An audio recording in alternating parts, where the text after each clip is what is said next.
रहे हैं alkyl halide के विरचन की विधियाँ। तो पहली बनावट अल्कोहल में से। अल्कोहल में से कैसे बनाना है, आप बोर्ड पर देख रहे हैं ROH, अल्कोहल मतलब OH, ROH HCl। अल्कोहल की निर्जल जिंक क्लोराइड की उपस्थिति में हाइड्रोजन हैलाइड के साथ प्रक्रिया करने पर हेलो एल्केन मिलता है। आर यानी कोई भी एल्केन ग्रुप उदाहरण से समझेंगे, जैसे कि CH3CH2OH, ये है इथेनॉल। इथेनॉल की हाइड्रोजन क्लोराइड के साथ जिंक क्लोराइड की उपस्थिति में प्रक्रिया करने पर ये आपका Cl यहाँ चला जाएगा, ये हो गया CH3CH2Cl प्लस H2O। H2O कहाँ से आया, यहाँ से H और यहाँ से OH, दैट मीन्स पानी का अणु मुक्त होता है और आपको क्लोरोइथेन प्राप्त होता है। अर्थात इथेनॉल की हाइड्रोक्लोराइड के साथ जिंक क्लोराइड की उपस्थिति में उच्च तापमान पर प्रक्रिया करने पर पानी का अणु मुक्त होकर ईथेन प्राप्त होता है। यह है आपका प्राथमिक अल्कोहल। प्राथमिक और द्वितीयक अल्कोहल में से इस पद्धति द्वारा हम हेलो एल्केन प्राप्त कर सकते हैं, परंतु तृतीयक अल्कोहल को निर्जल जिंक क्लोराइड की उपस्थिति में सांद्र HCl के साथ कमरे के तापमान पर सिर्फ मिश्र करके हिलाने पर ही हेलो एल्केन प्राप्त होता है। इस प्रक्रिया में प्रक्रियकों की सक्रियता का क्रम होता है तृतीयक इज ग्रेटर देन द्वितीयक इज ग्रेटर देन प्राथमिक। मतलब तृतीयक अल्कोहल सबसे तेज प्रक्रिया करता है, उसके बाद द्वितीयक अल्कोहल और उसके बाद प्राथमिक अल्कोहल। इस नेक्स्ट है अल्कोहल की सोडियम हैलाइड और सांद्र सल्फ्यूरिक एसिड के साथ प्रक्रिया द्वारा एल्किल हैलाइड की बना। आप देख रहे हैं ROH NaX यानी sodium halide, H2SO4 that means sulphuric acid.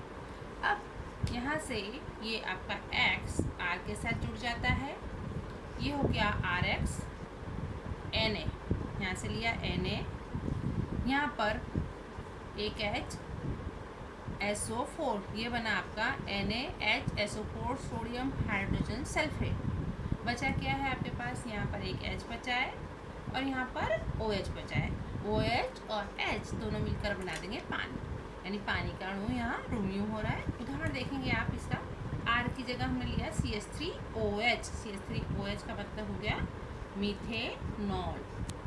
Methanol की सोडियम ब्रोमाइड के साथ प्रक्रिया करने पर और सल्फ्यूरिक एसिड के साथ प्रक्रिया करने पर ये आपका Br उठ के OH की जगह आ गया। पहले से सेम रहती है ना, OH माइनस Br माइनस, तो ये CH3Cl Br बन जाएगा, यहाँ CH3Br, ये बन गया ब्रोमोमीथेन। नेक्स्ट Na, यहाँ से H और SO4, Na प्लस और H प्लस, वैलेंसी हो गई। SO4 -2 होता है और Na+1 H+1 यानी +2 और -2 उदासीन अणु बन गया। अब यहाँ पर एक H बच रहा है और यहाँ पर OH, तो H2O। इस तरह हम देख सकते हैं कि जितने कार्बन वाला आप अल्कोहल यूज कर रहे हो उतने ही कार्बन वाला हेलो एल्केन आपको प्राप्त हो रहा है। यहाँ बन गया आपका ये bromomethane.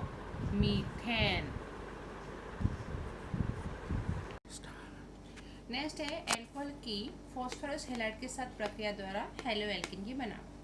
Phosphorus halide that means PX3 and PX5।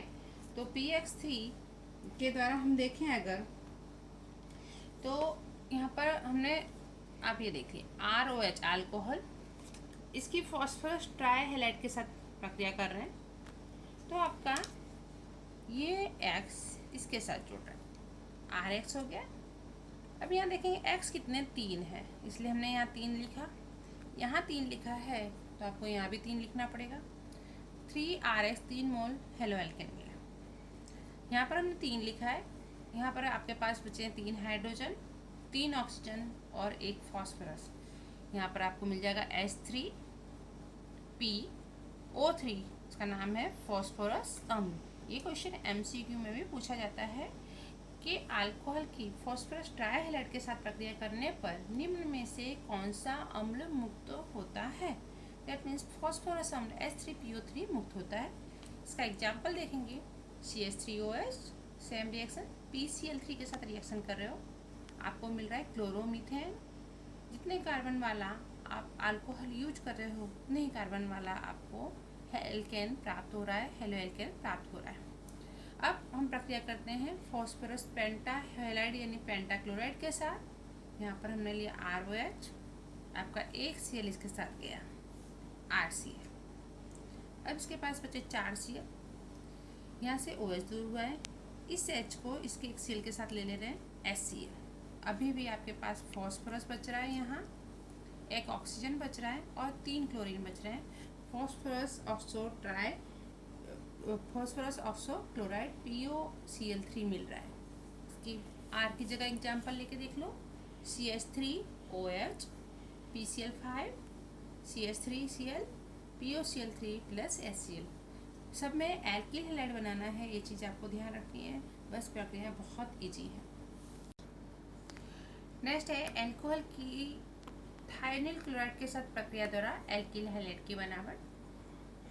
ROH alcohol, thionyl chloride means SOCl2, it is known as thionyl chloride. इसमें से एक Cl आपका यहाँ जा रहा है RCl, दूसरा Cl इस H के साथ जुड़ जाएगा, ये बन जाएगा HCl।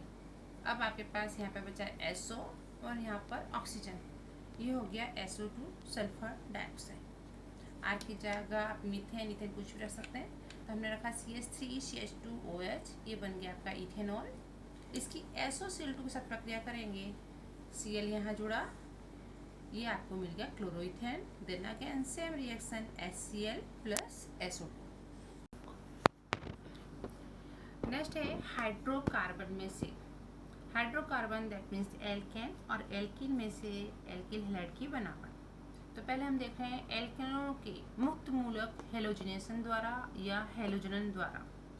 तो एल्केनों के मुक्त मूलक क्लोरीनेशन अथवा ब्रोमिनेशन से समावयी मोनो तथा पॉली हेलो एल्केनों का जटिल मिश्रण मिलता है, जिसे शुद्ध यौगिक में से अलग करना बहुत कठिन होता है, जिसके परिणाम स्वरूप किसी भी एक यौगिक की मात्रा क्या होती है, ज़्यादा या कम प्राप्त होती है। किसी भी एक यौगिक कम भी हो सकती है, ज़्यादा भी हो सकती है। मोस्टली 2 क्लोरोप्रोपेन या 2 पर जो मिलता है उसकी मात्रा अधिक मिलती है। उदाहरण देखेंगे जैसे कि CH3 CH2 CH3, ये है प्रोपेन।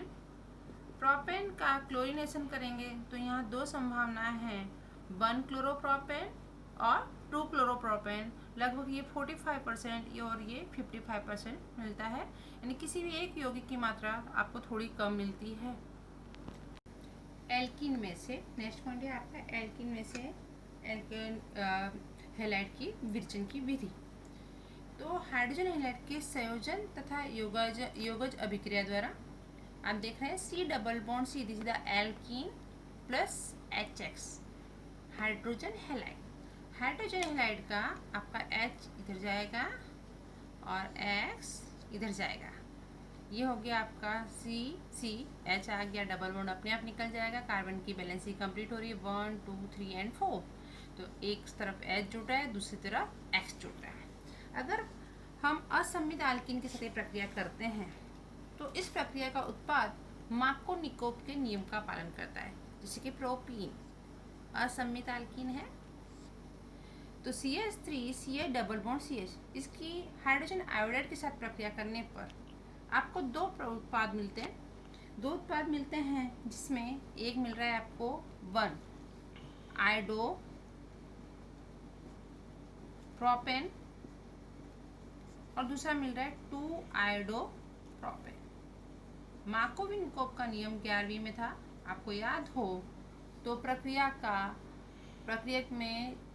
का जो असम अभिकर्मक होता है, असम अभिकर्मक का ऋण घटक कम हाइड्रोजन रखने वाले कार्बन के साथ जुड़ता है। मतलब ये उत्पाद 2 आयोडोप्रोपेन आपको अधिक मात्रा में मिलेगा और ये कम मात्रा में मिलेगा। नेक्स्ट है हेलोजन के संयोजन द्वारा, दैट मीन्स हेलोजन को जोड़ने पर। यहाँ पर आप देख रहे हैं CH2 double bond CH2, this is the ethene. Ethene की CCl4 में घुली ब्रोमीन के साथ प्रक्रिया करने पर आपको 1,2 डाई ब्रोमो ईथेन प्राप्त होता है। इसे हम विशनल डाई हैलाइड भी कहते हैं। पास पास के दोनों कार्बन पर समान हेलोजन समूह जुड़ा है तो विशनल डाइहैलाइड प्राप्त हो रहा है। इस प्रक्रिया में CCl4 में जब खुली ब्रोमीन को एल्किन में डालने से ब्रोमीन का जो लाल रंग होता है वो क्या हो जाता है, गायब हो जाता है और वो रंगहीन हो जाता है। तो इस प्रक्रिया को ध्यान रखना है, बिल्कुल इजी प्रक्रिया है। और MCQ में भी एक बार बोर्ड में क्वेश्चन आ चुका है कि इसकी जगह क्वेश्चन मार्क था कि किसकी उपस्थिति में प्रक्रिया होती है, तो कार्बन टेट्राक्लोराइड की उपस्थिति में प्रक्रिया होती है।